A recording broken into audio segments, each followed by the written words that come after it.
O presidente Lula marcou a cerimônia para sancionar a proibição de celulares nas escolas. Juliana, não vai ter mais dancinha de TikTok?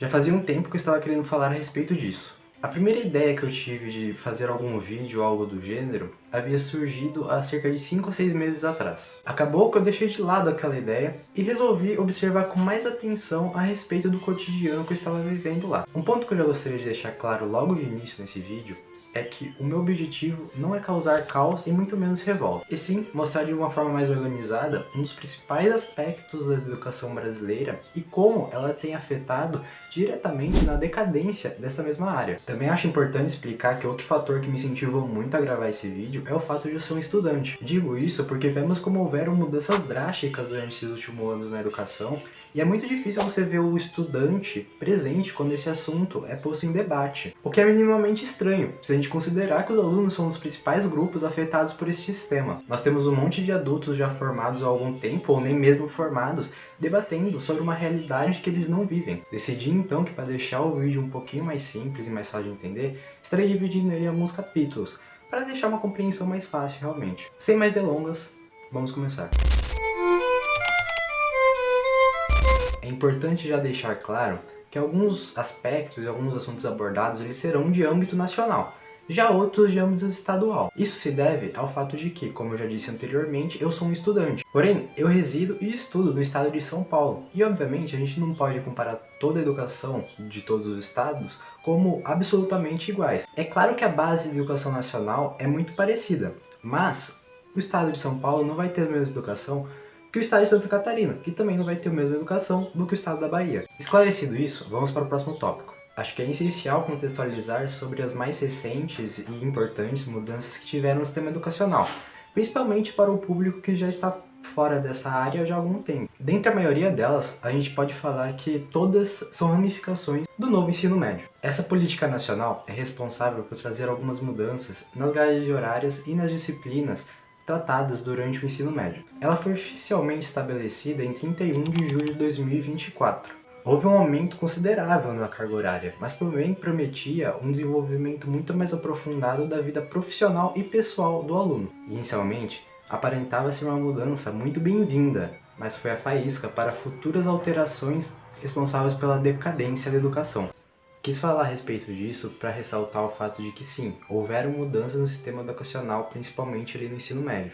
Então o atual ensino médio não tem nada a ver com o ensino médio de uma década atrás. Isso justifica porque algumas mudanças que aparentam ser muito negativas para o aluno, às vezes os pais ou responsáveis não entendem muito bem por que necessariamente isso é ruim. Um exemplo muito claro disso foi a proibição recente dos celulares. Nós vimos um monte de jovens revoltados realmente com essa mudança, enquanto os pais e responsáveis argumentavam que o celular não era necessário, até porque na época deles, eles estudaram e não existia celular. Esse argumento inicialmente até na verdade é muito convincente e parece fazer sentido, e de certa forma faz, mas não com a realidade que vivemos hoje em dia. Mas isso eu vou adentrar de uma forma mais profunda daqui a pouquinho. Agora, já com um breve contexto, eu gostaria de falar um pouco em relação às drásticas mudanças que houveram nas disciplinas graças ao novo ensino médio. Confesso que esse é um dos tópicos que eu mais queria falar. Importante deixar claro que esse vai ser um dos assuntos mais de âmbito estadual, como eu já expliquei anteriormente. Por mais que eu creia que isso seja um pouco generalizado em todo o nosso país. Começando pelo péssimo material didático fornecido pelo Estado. O primeiro ponto a ser comentado é a falta de liberdade do professor exercer a sua profissão como professor. Após as novas alterações do novo ensino médio, todo o material didático, absolutamente todo, é fornecido pelo Estado através de slides. O Estado formula e monta as aulas conforme o que ele acha necessário e que ele acha que deve ser ensinado para que os professores apenas repassem aquilo, lendo os slides em voz alta e passando as atividades que os slides exigem. Durante o meu ano de estudo com esse sistema, encontrei professores que na verdade não pareciam se importar muito com isso e na verdade até se sentiam um pouco confortáveis. Professores que já mostravam um pouco de desgosto em trabalhar daquela forma e se sentiam tanto quanto limitados. E alguns professores que na verdade nem mesmo pareciam entender o que estava acontecendo. E não, eu não concluí essa perspectiva de que os professores estão sendo limitados baseado só nos meus próprios pensamentos.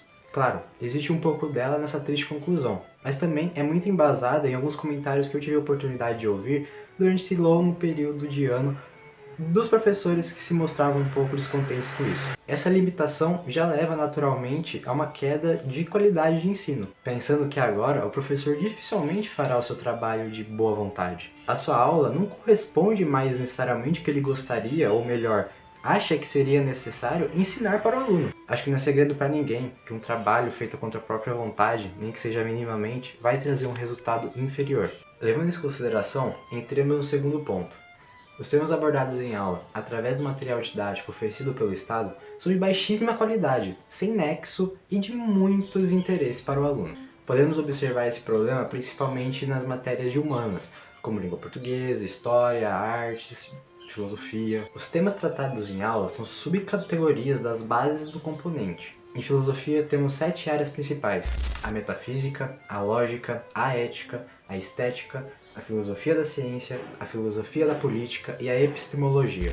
Também temos a história básica do surgimento da filosofia, que é outro ponto crucial para o entendimento da área. Porém, o que o material didático passa são assuntos extremamente específicos de uma área extremamente específica da filosofia, como por exemplo a violência psicológica praticada por policiais, que entraria mais ali na área da ética. E daí você me pergunta, qual que é o problema disso? E aqui a gente entra nos pontos cruciais. Não é possível tratar da filosofia e tratar de um tema tão específico se o aluno não souber nem mesmo a base da filosofia. Não tem como você tratar sobre a violência policial se o aluno não souber dizer nem qual que é as bases da filosofia ou quem é considerado o pai da filosofia. Outro exemplo é a língua portuguesa, que passa como fazer contagem de sílabas poéticas, ou nos apresenta a poesia islã, ou obriga nós a fazermos diversas redações, e um aluno que na verdade não sabe nem interpretar uma poesia normal, não sabe fazer uma contagem silábica normal e nem mesmo sabe quais são as classes gramaticais. E aqui entramos em outra argumentação, utilizada principalmente pelos professores.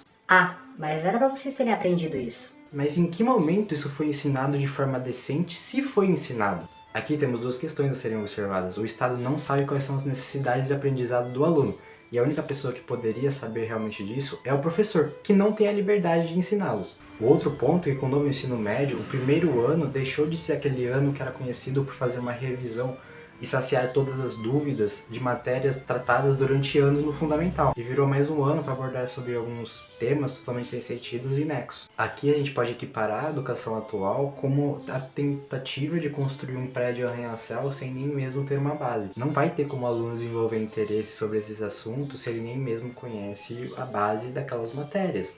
Um aluno não vai ficar encantado por uma poesia marginal se ele não tiver nem ciência da gramática básica da própria língua. Aqui, gente, temos um pouco sobre a rasa qualidade do material didático e como ele é desinteressante para o aluno. Mas ainda há um ponto a ser tratado: a falta de nexo e conexão com os demais assuntos. Existe uma divergência enorme entre os assuntos tratados. Por exemplo, numa aula de história, em uma aula de 45 minutos, é tratada sobre a história do povo africano, e logo em seguida é tratada sobre o Império Romano. Dá para entender que não existe coerência ou uma ligação entre os dois assuntos? E mesmo assim, são tratados consecutivamente e de forma rasa, o que impede realmente o aluno a criar um interesse para a área.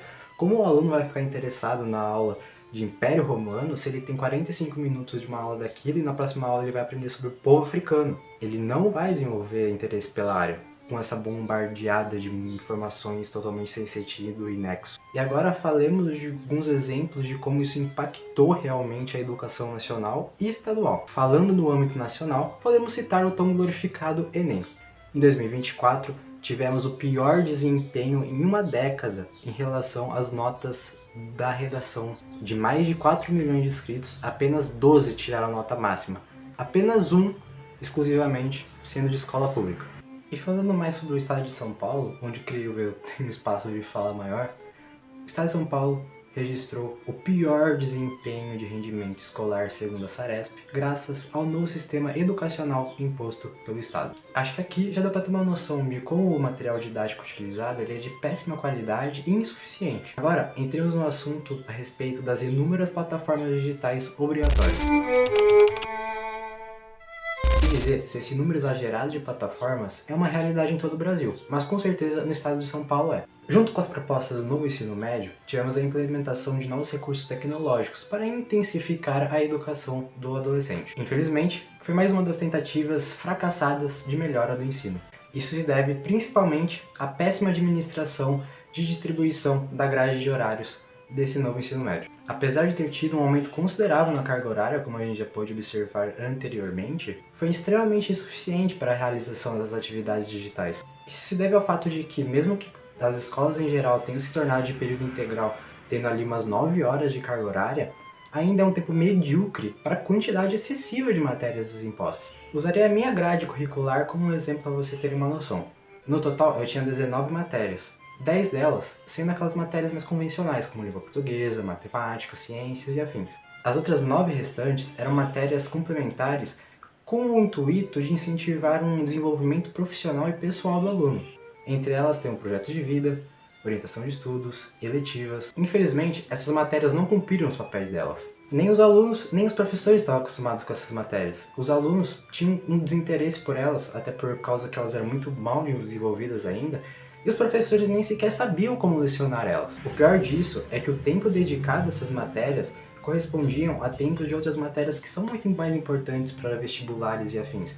Então, uma aula de orientação de estudos, a gente tinha o mesmo tanto dessas aulas, a gente tinha de física, química, biologia. Um exemplo claro disso, de como isso é mal administrado e tudo mais, é que em 45 aulas semanais, apenas 4 eram de matemática, matéria extremamente exigida em qualquer tipo de vestibular ou concurso. A partir disso, vemos como o tempo já é absurdamente mal administrado. E para complementar isso, a gente volta ao assunto inicial que fez a gente chegar nessa conclusão: as inúmeras plataformas digitais. Mesmo a gente tendo uma carga horária insuficiente para a quantidade absurda de matérias, ainda por cima, a gente é obrigado a completar atividades digitais de inúmeras plataformas. E mesmo não sendo tão difícil chegar nessa conclusão, onde na verdade seria humanamente possível conseguir intermediar tudo de forma justa e da forma que realmente é proposta, os professores ainda assim têm uma cobrança maçante em cima dos alunos para completar essas atividades. E claro, eu não coloco essa culpa em cima completamente do professor, porque eu já vi depoimentos dos próprios professores falando que eles são cobrados tanto quanto nós somos cobrados. Agora entramos em um ponto interessante de refletir. Para completar todas as atividades, é necessária aparelhos eletrônicos, internet, computador, celular, tablet, o que seja, minimamente bons para a realização dessas tarefas. Agora, isso é algo que o governo fornece? Digo por experiência própria que não. Eu já perdi diversas aulas que eram destinadas para fazer essas tarefas digitais por conta da insuficiência desses aparelhos eletrônicos, talvez por computadores que funcionavam extremamente mal, ou pela internet que era de péssima qualidade. Querendo ou não, o celular era uma ótima ferramenta para suprir essa insuficiência do Estado, onde pelo menos o aluno poderia utilizar o seu próprio aparelho, onde não muito dificilmente é melhor do que os aparelhos fornecidos pela escola, utilizar de sua própria internet para a realização daquelas tarefas de baixíssima qualidade. Porém, como já estamos fartos de saber, a proibição de celulares virou lei. Irônico, não? Gostaria de aproveitar brevemente para falar a respeito dessa proibição de celulares. Não, os celulares não são os responsáveis pela distração massiva dos alunos durante o período de aula. Como eu já citei anteriormente, as aulas em si são completamente desinteressantes. O celular era apenas um escape para o aluno. Ele vai encontrar outra forma. Se antes ele mexia no celular pelo menos quieto na dele e não atrapalhava o professor, apenas atingia o seu ego louco por atenção, agora ele vai ficar conversando com o cicrano e realmente vai atrapalhar a aula. Além do fato de que o aluno não tem mais a completa segurança de poder registrar um professor assediando, violentando ou até mesmo doutrinando os alunos em sala de aula. Com tudo isso em mente, vamos para a conclusão. O primeiro ponto é: o sistema educacional atual não é bom. Ele não é eficiente, não possui qualidade nenhuma e só atrapalha o desenvolvimento do aluno como uma pessoa.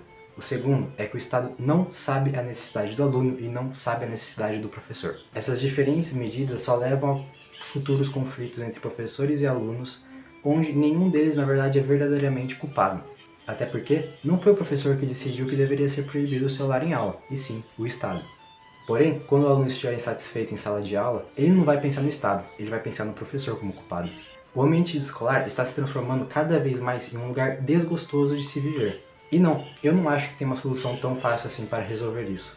O desenvolvimento que eu tive estudando em casa por conta própria e com uma carga horária menor foi absurdamente maior do que eu tenho na escola. É claro que depois desses anos maçantes, onde foi muito desinteressante para os alunos, vai ser muito difícil trazer interesse para eles no sentido de estudar. E talvez isso seja algo que nem dê para fazer na geração atual.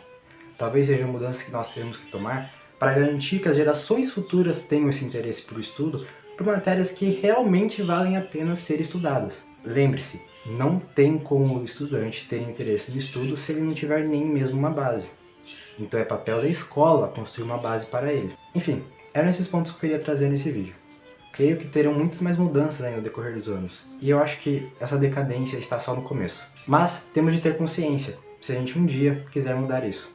Agradeço pela atenção nesse vídeo, foi realmente muito difícil de gravar, tiveram muitas complicações nele. Deu um trabalho do caramba pra fazer, mas eu fiz de carinho e eu quero também que as pessoas tenham essa consciência que eu tenho como estudante vivendo esse cotidiano. Muito obrigado, e como meu pai já dizia, não tem mais volta. Aula de História, estudantes fora do lugar. Em meio à bagunça, o professor agarra a aluna por trás e beija, morde a orelha da adolescente de 11 anos. Repare que uma amiga se aproxima e puxa a aluna, tira a jovem dos braços do professor. Cara, eu tenho uma ligação que eu não naquela época. Eu tenho uma ligação que eu vi. Desde o início do ano, decidiu fazer o vídeo e mostrar. Eu sou preconceituoso, misógino, homofóbico e preconceituoso.